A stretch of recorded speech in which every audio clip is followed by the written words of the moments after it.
Yes, good afternoon mga ka-seafarer. Ito yung timonel ko, Kaditi. Pra-practice yung pagtimon yan.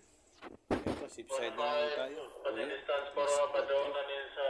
Stribor sa atin, pabor sa kanila. 4:30. Medyo mainit na. Kaya, nakarga na tayo. Kabiyahin na tayo ulit mga ka-seafarer. Ayan, malapit na tayo. Coaching na. May knots pa tayo, mga 1.7 knots palikit. Ayan o. Vessel.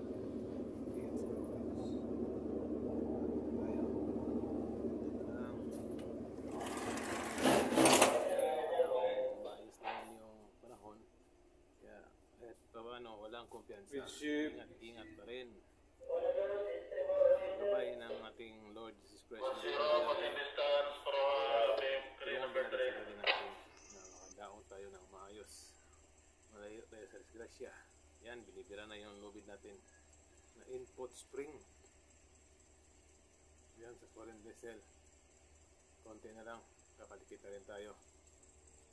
Ayan, yung mga sample boys, sila yung nagbibigay ng nickel ore, doon sa foreign vessel para ma-check ng mga Chinese. Thank you. Ingat.